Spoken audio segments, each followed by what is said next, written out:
So, good morning, good morning. Karon guys, ang ato ang content ron while nangapi ko kasi pa sa buntag, wala pa klase no, so it is a before class nga to nga murag routine. Okay? So,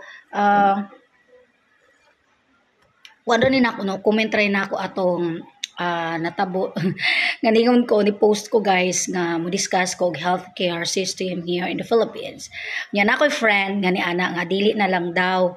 Inani lang. I think some people must understand that sometimes it's nice to look at the positive and the negative side of the story. Ika nga panahon na siguro nga kana ganing ato pong i-explain kung unsa pod kaanindot ang atong nasod kay manglupad na unya taan ni tanan sa outer space mang immigrants na taning tanan because we always think that our country is really bad. Okay? So unya unsa man nato nga naa man ta diri. So we should atong ug sa kuan pa atong birahon kung unsa man ang atong maistorya gamit ang social media to appreciate our country, especially nowadays kun unsa na ni natabo niya kanang inani lang siya to may mga mema, mga kaberks. Kuan siya kanang sige magig ko sa online no. Here's the thing. Kana ganing ang ubang mga tao, especially foreign nations, kuan sila kanang they are looking our country, gitan-aw nato gitan-aw nila ang atong nasod pinaagi sa television, movie, music, and especially nowadays kining content creators kaning atong mga vloggers. So ang mga vloggers man good guys, kuan man gud siya para sa mo no kanang we discusses things that is supposedly based on our experience man guna ang kana ganing gina-share nato sa social media. Dayon, although pares nato no vlogger ta no dayon maestra, so ang expectation sa mga tao we discusses things or content nga kana ganing based siya sa ato apong trabaho no, pero sa sad to say daghan tang mga teachers kay bawal man siya guys, so natagtang mga teachers pod nga they go into dancing manginana. Then here comes also one of my kanang ka-teacher pod no nga kuan kana ganing sa naman ta kay na mo o pahuway wala pa'y oras sa klase. Kuan sa kanang ubra sa inyo assignment. Okay, kaya wala pa'y oras. Kaya wala kay assignment. Ikaw? O sige, nato may worksheet kong gihatag. So, you work your assignment sa. Kay ano pa, sayo pa man. Okay? So, mauna siya. Managlimpyo yung mga bata no, so namati na. Okay, so, inana siya. Pero ang uban guys, ng mga vloggers, ng mga teachers, they go into dancing. Even sa ako guys, ang recommended gid ako sa ako is dancing. But, yet na ano naman kabalo naman jud mo nasugdan na nato nga nanaw na ganitang hilabtanon, pero honestly guys nasuya ko sa uban ng mga vloggers because they recognize for what they've done. Sa ako guys wala jud ko na recognize sa public, so everybody is kind of okay hilabtanon ko, so ato na nang siyang ko ano no kay sa ako guys ni create po ko og new genre that yes, we are vlogging, we are sharing what we've been through, especially the ongoing situations sa atong daily life. Nindot na siyang i-post sa social media. And then the freedom also, that shows also our freedom of what we've been through, what we are doing. So okay ka ina siya. Pero in the world of admirations and appreciations, nindot nga we see the bad sides and the good sides of the content inana no. So now ang atong content ron is the healthcare system here in the Philippines. May ana jud ko guys based na siya sa akong experience kay ako to my viewers, I live inside the hospital for 2 years. So nakapuyo ko guys og hospital. So mangutana mo nganong napuyo kay wa mi balay. Naami balay rentals giabangan. Dayon sa dihang dili na mi ka-afford sa rentals, nipatukod ko panimalay balay ana no, nipatukod ko para ragyod nga kay di naman mi ka-afford charot no, so di ka-afford mo rent pero ka-afford tag mo patukod, so nipatukod tag balay na. So while waiting for that house to be built kuan kanang built, so giulat no, so kuan gapuyo mi sulod sa ospital ug dito nakita nako ug naobserbaran kung unsa gayud ang kinabuhi sulod sa ospital. And thanks to the hospital, take good care of us. Pero sa tinura guys, natanggong jud may kay way kwarta.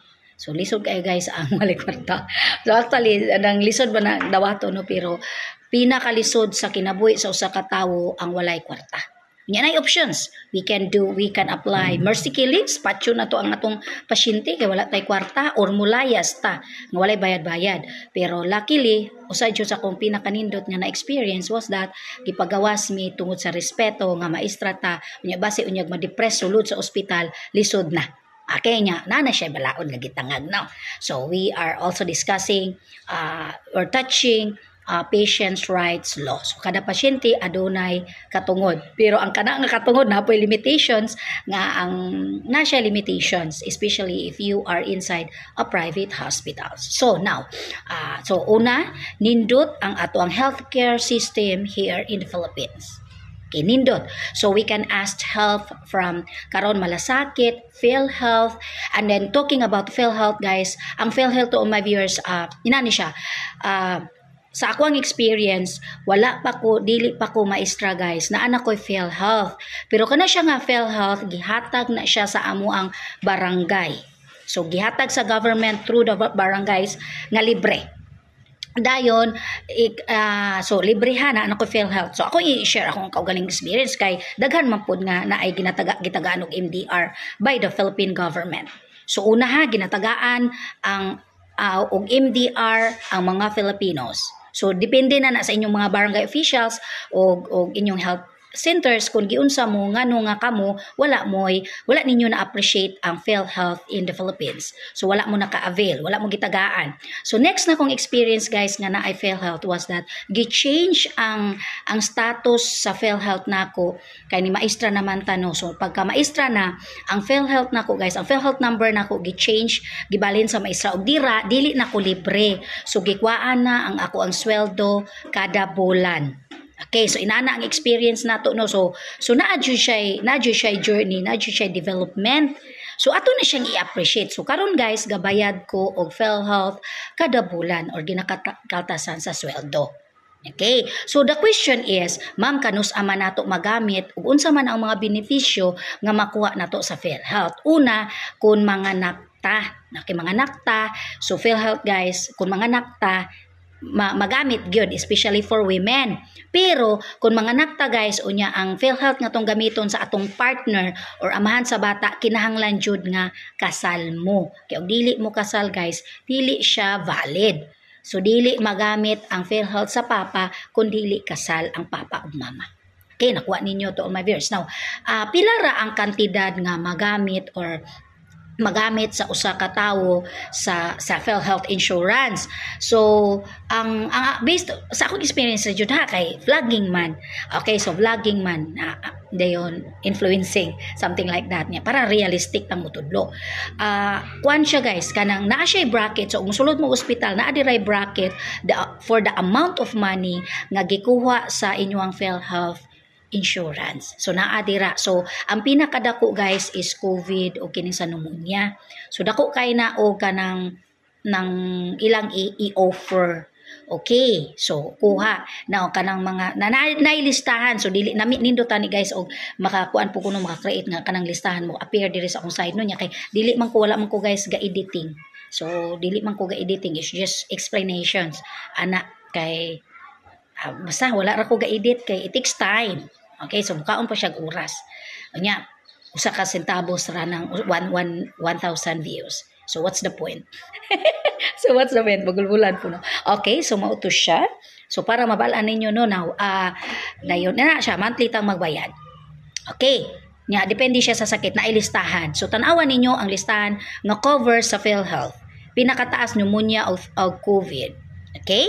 So mao na siya now. Sa akong experience guys, muna siya usa jud sa ikasakit sa akong buot no when I was ganing dili man ko anak kay mo discuss guys, kasi it's a family problems no kanang mag-away ang mga pamilya kung wala nay kwarta, pero dili akong pamilya, so pamilya sa akong partner sa una no.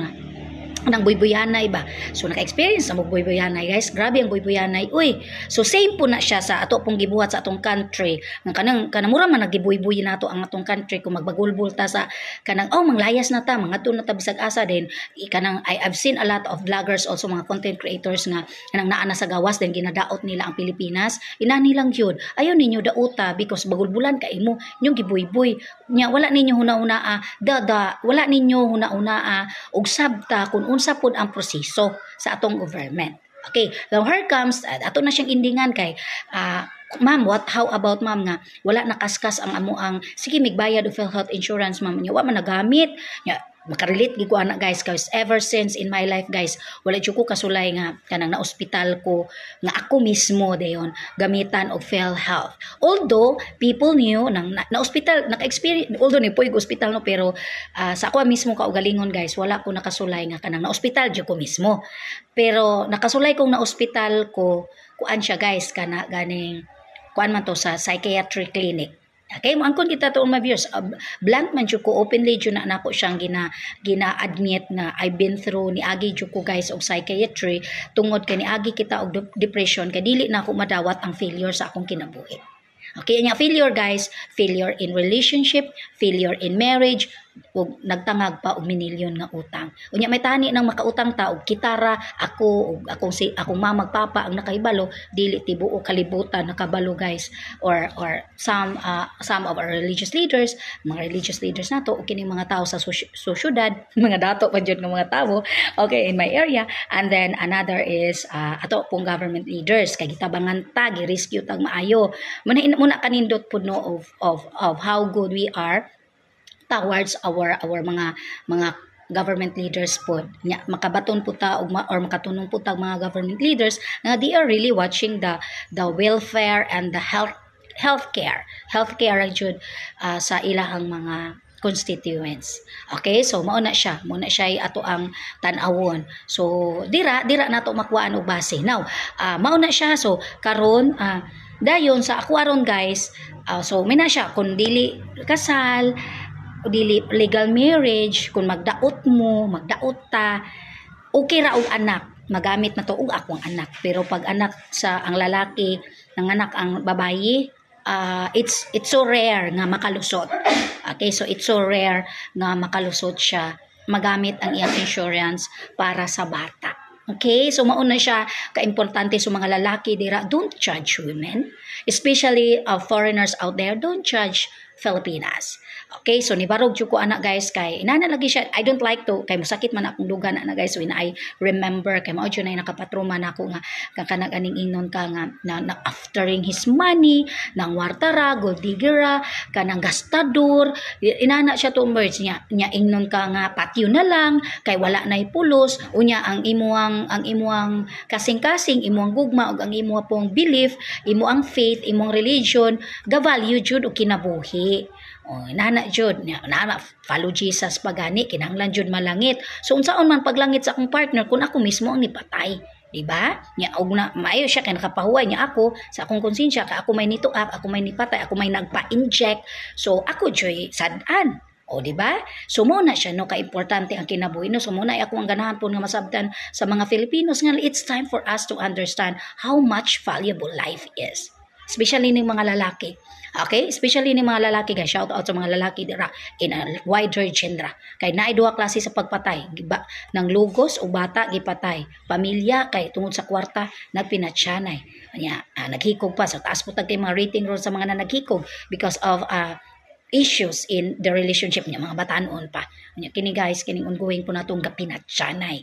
Okay, so daghan po ta mga government leaders sa tibuok kalibutan po nga gipamatay ang ilang mga citizens and for what sense and for what goal, for unsa nga purpose. So ato yung purpose guys, ato itudlo di sige ning objectives. Kana bang unsay mong goal nganong gihimo nimo na kay if we got the goal then mao na siya sumbanan guys nga okay nisulti siya ginana kay mao ni objectives. Nana siya period para ma-judge nato nga insakto di ang tong gibuhat. Okay, dili kay nag-feeling know it all, feeling limpyo, so dili na ta ka istorya. Pero ang kuan guys, ang pinakanindot di ay is goal. So if we have the objectives, then we set the objectives, then mao na siya. So ato siyang i-achieve. Okay? nakuha. But we are talking here healthcare system here in the Philippines. Okay? So now balik ta kuan kana ganing ang healthcare system in the Philippines, so daghan ta kapangayuan, pero inaani lang, it's not enough. Dili siya enough. Muna siya guys nga nibarog jud ko, manudlo jud ko how important money is, how important education is, and how important degree is. Pero dili ako guys, wala ko ga kana ganing wala ko ga pagdani og mga bata to go into education, pero dito ko sa mga mamagpapa. Okay, sa mga mamagpapa dira, sa mga relatives nga adunay kwarta. Kung kaya pa, let's send our children to school and let's send our children to get a degree to earn and then later on they can get a decent job. Okay? So, disenteng trabaho, permanenteng sweldo. Modyo na pinaka-importante guys, kay kanang maingon sila nagnegosyo. I tried a lot of businesses to all my viewers, and sad to say, kapoy kaayo. And everything is clientele. So mas nindot nga inana, may degree ka, gisweldoan ka sa company, especially the government, because the government is really fixed, and that's what we are trying also to fix. Ato pong tabangan kay napoy mga uban pong mga empleyado nga giguba ang imahe sa ato ang Philippine government, especially in the world of healthcare. Okay? So taas kaayo tag na tay ongoing pending case sa ato ang Department of Health Secretary. Okay, kay gikuot, okay, corruption. So wala ni adto ang kwarta sa dapat adtuan. So it's nice also to promote Department of Education, but Department of Education also Secretary has its own problem. So saan man na dito sa babaw gauna. Okay, so munang galisod, it's very hard to do that. It's very hard. Lisod na siya kay to mabes mutudlo ka dayon ang ulo nang nalata na.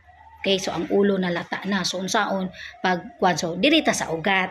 Okay, so kita may ugat, mga maestra dira, mga maestro, kita may ugat. So manud mga vloggers, kita may mga ugat man ta sa katilingban. So let's create and teach and influence others to understand whatever the content is based on our experience, and then share it to people for them to understand.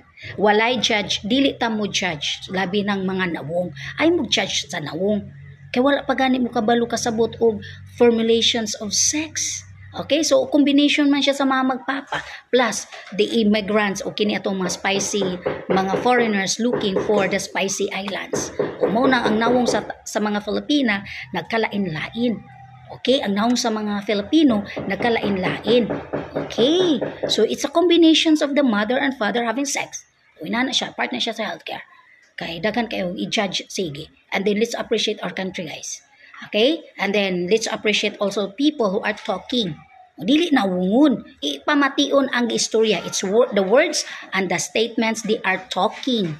They are saying, muna siya, and that's the definitions of psychology. Okay, and thanks for watching.